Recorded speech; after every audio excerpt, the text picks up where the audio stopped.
to talk about the race to be the Republican nominee for president. Nikki Haley earning some high-profile support from a lot of deep-pocketed Wall Streeters. But what might she actually do for the economy as president? It's a question a lot of folks have been asking.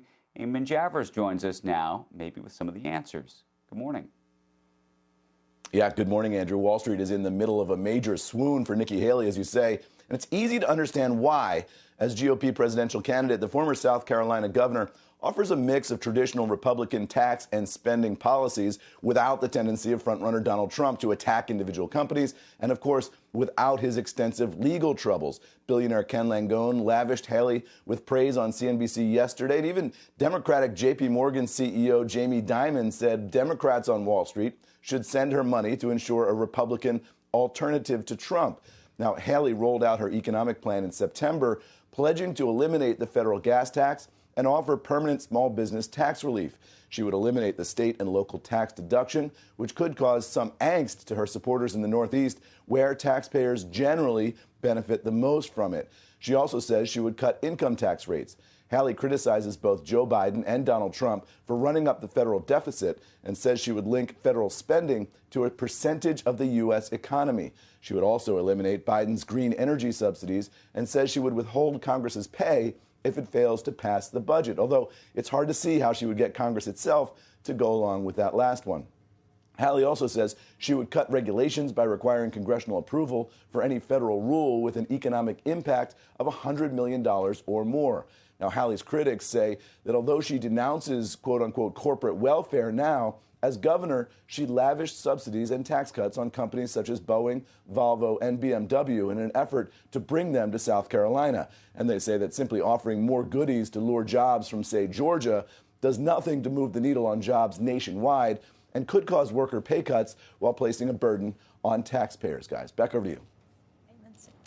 So of all of the pieces of this, do you think that, the reason why Wall Street folks have been supporting her, you think it's for the economic policies? Do you think it's just a not Trump, never Trump vote? What is it?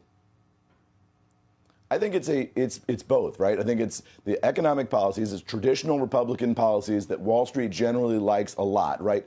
Low taxes, low regulation, that is, music to Wall Street's ears.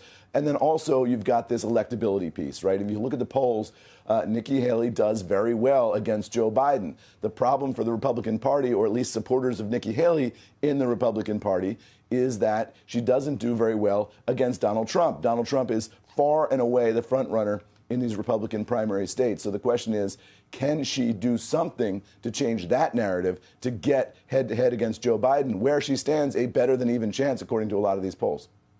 Can you speak to one other issue, Eamon, which is given just the distance that former President Trump has between himself, frankly, and everybody?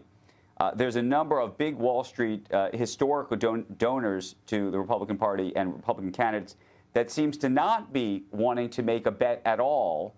And I don't know if it's they don't want to make a bet. I don't know if it's they don't want to offend the former president if in case he becomes the president. There's sort of a very unique sort of dance that's taking place that I think is different than in previous election periods like this. I think you saw even Jamie Dimon, who is very outspoken, say that to you, Andrew, at DealBook. Look, I'm not sure I want to say anything negative about the former president because he could be the president again, and I'll have to deal with that. I think that is very much on the minds of CEOs across the economy because they saw in the first term Donald Trump very willing to go out and tee off on individual companies, individual CEOs for things that he didn't like.